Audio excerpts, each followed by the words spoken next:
Hello there, I'm Paul Avery, and I shall be talking to you over the next 7 minutes about climate change and the Australian carbon tax. I hope to thoroughly inform you on these topics so that you can form an understanding of what climate change is and what it does, and the pros and cons of a carbon tax, its current noticed effects, as well as being able to form your own opinion on it, or at the very least be pointed in the right direction. Firstly, a quick overview of climate change itself and what it causes. Climate change, in a basic sense, is a change in the distribution of gases within the stratosphere, usually caused by an increase of greenhouse gases, such as carbon dioxide or methane. Where do all these greenhouse gases come from, you ask? Well, they come from many places, such as the cars we drive or construction sites, and many places in your own home.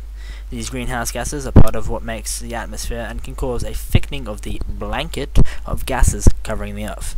As sunlight goes through the atmosphere, some of it is reflected back as infrared radiation, but the more greenhouse gases in the atmosphere, the more of this is absorbed. Many people believe that this causes only warming for the Earth, which is why the media has dubbed it global warming. However, this is only partially correct. It causes warming as well as cooling, so we get colder winters and hotter summers, as well as many other nasty weather effects. The warming is causing its most noticeable effects in the Arctic regions, which can be a problem for my buddy Mr. Snowman over here. Isn't that right? Definitely. For those of us who don't know exactly what the carbon tax is, simply put, it is a tax on carbon introduced first by ex-Prime Minister Kevin Rudd and implemented by current Prime Minister Julia Gillard. The carbon tax aims to reduce Australia's CO2 emissions to the emission levels of the year 2000 by 2020, and even further by 2050, thus cutting down on our emission levels significantly. The scheme can be seen as a stepping stone for Australia's struggling battle against climate change and aims to halt our growing CO2 emissions. A price of $23 is set for every tonne of carbon dioxide equivalent, or CO2e, that a company produces, which companies must buy permits for. This price will gradually increase until July 2015, where a carbon trading scheme will be implemented. While it may sound good that the Australian government wants to reduce Australia's carbon emissions, there is actually many people opposed to the carbon tax. There are several reasons that these people are against it, a large one being the controversy over Julia Gillard herself, claiming that would be no carbon tax under her government. There will be no carbon tax under the government I lead. This has caused much anger from many voters, who feel that she was voted in on false claims. The opposition leader, Tony Abbott, has kept the pressure on, speaking out against the carbon tax in many cases, claiming that it would have a highly negative impact on the Australian economy, believing it would be an act of economic self-harm. As well, many people dislike the fact of having to pay another tax. However, my fine friends, it is not truly a tax in the proper sense, but a trading emission scheme with a fixed rate for the first 3 years. It is pointed out that if the economy is weakened, it will cause companies to outsource to other countries such as Asia, and research has shown that if companies do outsource, the net effect of carbon tax will increase CO2 emissions. However, it has been noted by the Age newspaper that unemployment has in fact gone down, at least in the first month following the implementation of the carbon tax.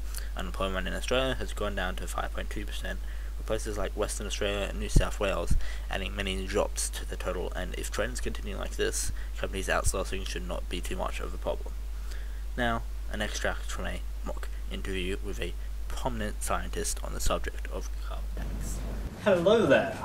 I am a scientist, and I have researched into the carbon tax, and I have deduced that the carbon tax, while it is a good start, will not be able to reach our goals of reduced emissions by 2050 alone, as it is not enough. There are many things that we could do to help along. We could use such things as clean energy, such as wind and solar, but they would only be useful if we could reliably store their energy. As well, I have looked into carbon linkage, which is when one country's emissions increases due to one's decreased emissions, which could stunt said country's technological growth as well as economic harm. You could implement border taxes, which would tax those who import carbon and give rebates to those who export it. Thank you.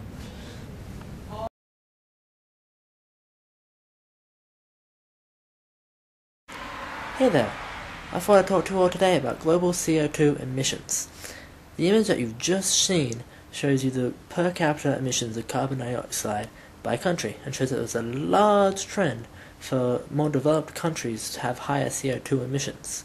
As of this very year, Australia has become the highest CO2 emitter per capita of the world, but only puts out 1.5% of the world's total. Now, we've heard a lot from these two about the carbon tax and emissions. Let me try and summarise it a bit.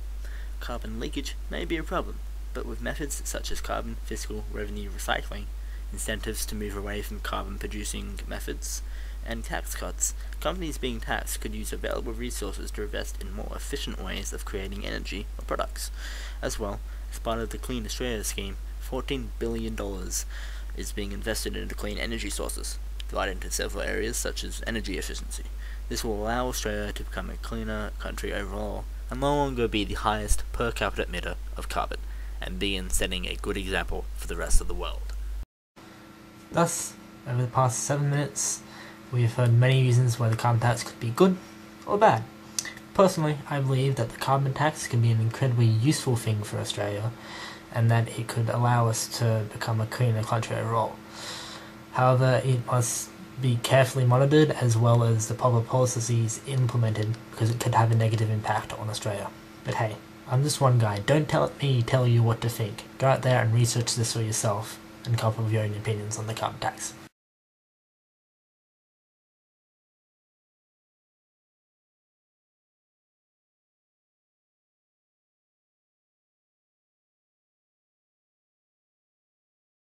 You know what, guys? I've learned something today. Matt's right, we do need to seriously consider cutting back on our electricity usage, even if it's just something small like turning stuff off completely before we go to bed. Because if we don't, we are all going to die.